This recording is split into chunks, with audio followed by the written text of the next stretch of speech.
The art of Mesopotamia has survived in the archaeological record from early hunter-gatherer societies on to the Bronze Age cultures of the Sumerian, Akkadian, Babylonian and Assyrian empires. These empires were later replaced in the Iron Age by the Neo-Assyrian and Neo-Babylonian empires.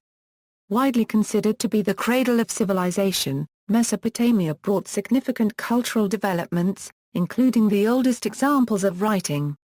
The art of Mesopotamia rivaled that of ancient Egypt as the most grand, sophisticated and elaborate in western Eurasia from the 4th millennium BC until the Persian Achaemenid Empire conquered the region in the 6th century BC. The main emphasis was on various, very durable, forms of sculpture in stone and clay.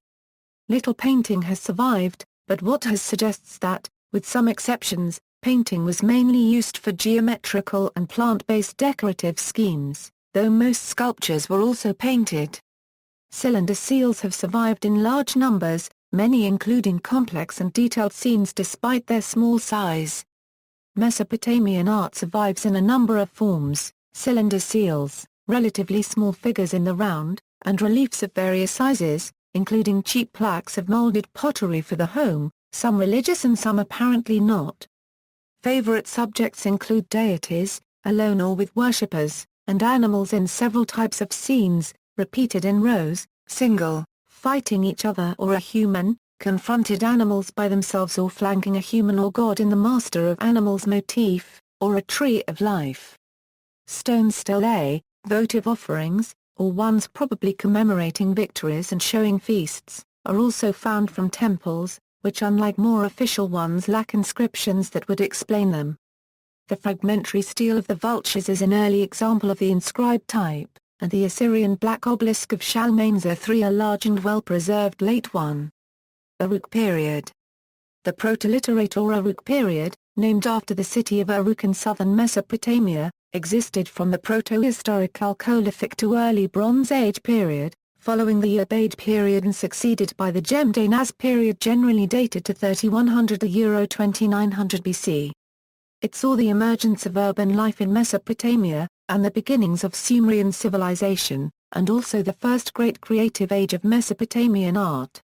Slightly earlier, the northern city of Tel Brak, today in Syria, also saw urbanization, and the development of a temple with regional significance. This is called the Eye Temple after the many eye idols, in fact votive offerings, found there, a type distinctive to this site.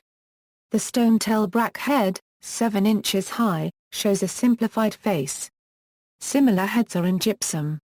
These were evidently fitted to bodies that have not survived, probably of wood. Like temples further south, the Eye Temple was decorated with cone mosaics made up of clay cylinders some 4 inches long, differently colored to create simple patterns. Significant works from the southern cities in Sumer proper are the Walker Vase and Uruk Trough, with complex multi-figured scenes of humans and animals, and the Mask of Walker. This is a more realistic head than the Tel Brak examples, like them made to top a wooden body. What survives of this is only the basic framework, to which colored inlays, gold leaf hair, paint and jewelry were added. The Gunnel Lioness is an exceptionally powerful small figurine of a lion-headed monster, perhaps from the start of the next period.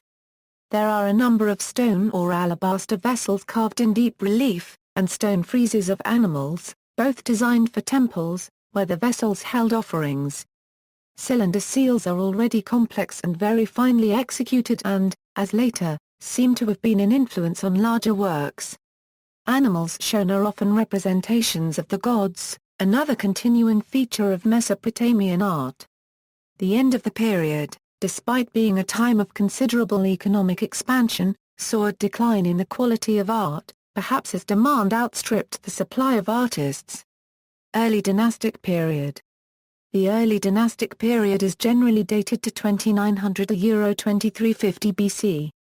While continuing many earlier trends, its art is marked by an emphasis on figures of worshippers and priests making offerings, and social scenes of worship, war and court life.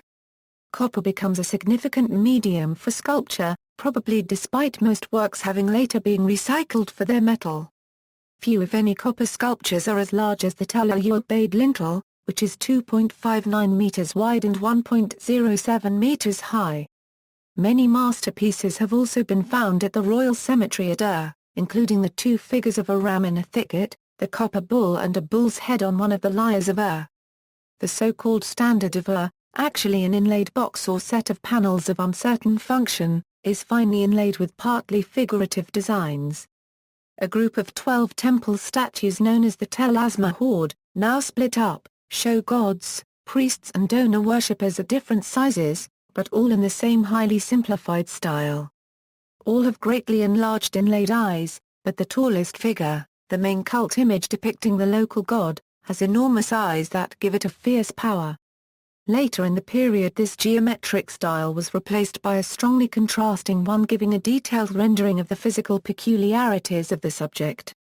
Instead of sharply contrasting, clearly articulated masses, we see fluid transitions and infinitely modulated surfaces.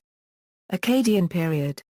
The Akkadian Empire was the first to control not only all Mesopotamia, but other territories in the Levant, from about 2271 to 2154 BC. The Akkadians were not Sumerian, and spoke a Semitic language. In art there was a great emphasis on the kings of the dynasty, alongside much that continued earlier Sumerian art. In large works and small ones such as seals, the degree of realism was considerably increased, but the seals show a grim world of cruel conflict, of danger and uncertainty, a world in which man is subjected without appeal to the incomprehensible acts of distant and fearful divinities who he must serve but cannot love. This somber mood remained characteristic of Mesopotamian art. King Neram's famous victory stele depicts him as a god-king climbing a mountain above his soldiers, and his enemies, the defeated Lullaby. Although the stele was broken off at the top when it was stolen and carried off by the Elamite forces of Shutruk-Nakhunt, it still strikingly reveals the pride, glory, and divinity of Naram-Sin. The stele seems to break from tradition by using successive diagonal tiers to communicate the story to viewers, however the more traditional horizontal frames are visible on smaller broken pieces. It is 6 feet and 7 inches tall, and made from pink sandstone. From the same reign, the bare legs and lower torso of the copper Bastki statues show an unprecedented level of realism, as does the imposing bronze head of a bearded ruler. Between the Akkadians and Assyrians.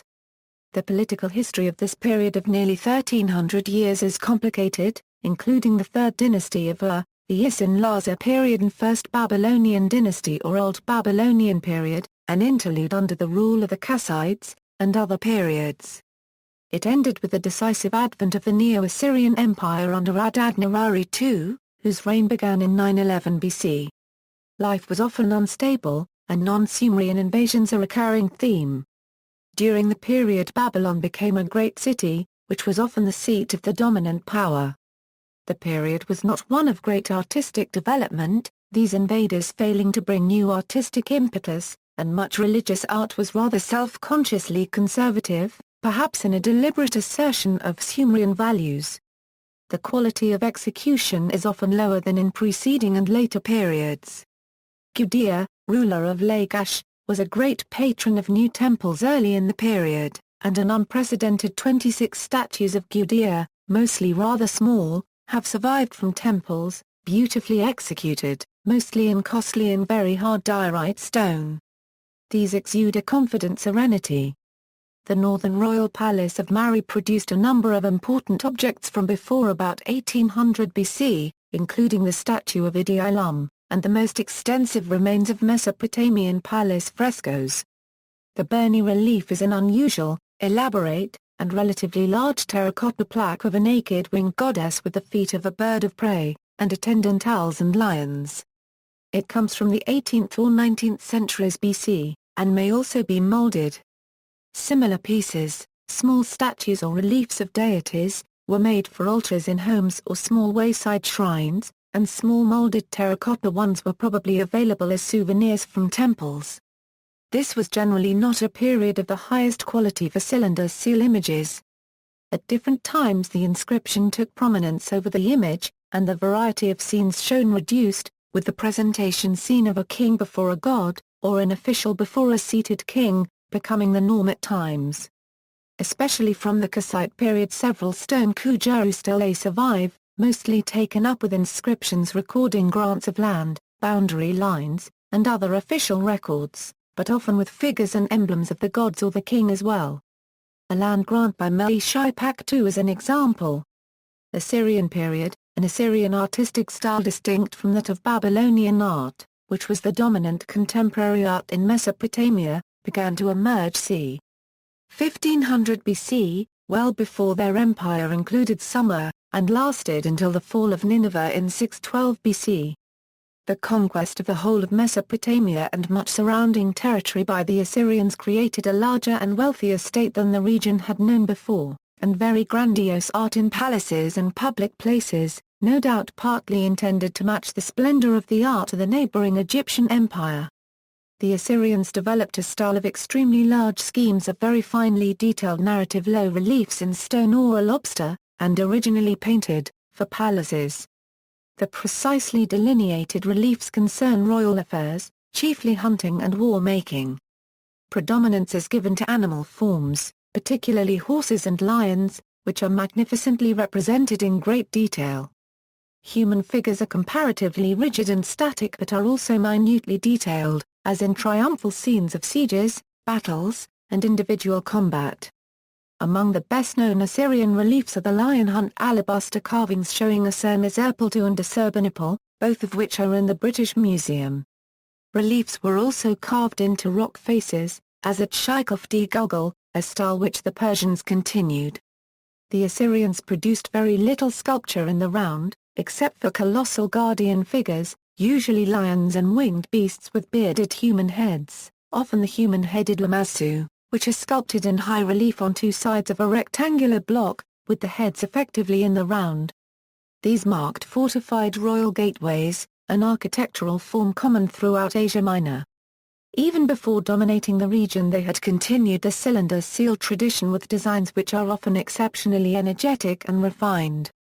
At Nimrud the carved Nimrud ivories and bronze bowls were found that are decorated in the Assyrian style but were produced in several parts of the Near East including many by Phoenician and Aramean artisans. The Assyrian form of the winged genie influenced ancient Greek art, which in its Orientalizing period added various winged mythological beasts including the chimera, the griffin or Pegasus and, in the case of the winged man, Talos. Neo-Babylonian period. The famous Ishtar Gate, part of which is now reconstructed in the Pergamon Museum in Berlin, was the main entrance into Babylon, built in about 575 BC by Nebuchadnezzar II, the king of the Neo-Babylonian Empire who exiled the Jews. The empire lasted from 626 BC to 539 BC. The walls surrounding the entranceway are decorated with rows of large relief animals in glazed brick, which has therefore retained its colors. Lions, dragons and bulls are represented. The gate was part of a much larger scheme for a processional way into the city, from which there are sections in many other museums. Large wooden gates throughout the period were strengthened and decorated with large horizontal metal bands, often decorated with reliefs, several of which have survived, such as the various bulwark gates. Other traditional types of art continued to be produced, and the Neo-Babylonians were very keen to stress their ancient heritage. Many sophisticated and finely carved seals survive. After Mesopotamia fell to the Persian Achaemenid Empire, which had much simpler artistic traditions, Mesopotamian art was, with ancient Greek art, the main influence on the cosmopolitan Achaemenid style that emerged, and many ancient elements were retained in the area even in the Hellenistic art that succeeded the conquest of the region by Alexander the Great. Collections, by some margin, the most important collections are those of the Louvre Museum, the British Museum and the National Museum of Iraq. The last was extensively looted after the breakdown of law and order following the 2003 invasion of Iraq, but the most important objects have largely been recovered. Several other museums have good collections, especially of the very numerous cylinder seals. Syrian museums have important collections from sites in modern Syria. The reconstructed Ishtar Gate in Berlin is arguably the most spectacular single work in a museum. Gallery. See also, Architecture of Mesopotamia, Assyrian statue, bucket and cone, Mesopotamian religion. Notes. References, Crawford, Harriet E. W. Summer and the Sumerians. Cambridge University Press. ISBN 9780521533386. Frankfurt, Henri, The Art and Architecture of the Ancient Orient, Pelican History of Art, 4th ed. 1970, Penguin, ISBN 0140561072, Tessier, Beatrice, Ancient Near Eastern Cylinder Seals from the Marco Pollock Collection, 1984, University of California Press, ISBN 0520049276, 9780520049277, Google Books. Further reading Crawford, Vaughan E. A. Assyrian reliefs and ivories in the Metropolitan Museum of Art, Palace reliefs of Assurnas Erpeltu and ivory carvings from Nimrud. New York, The Metropolitan Museum of Art. ISBN 0870992600.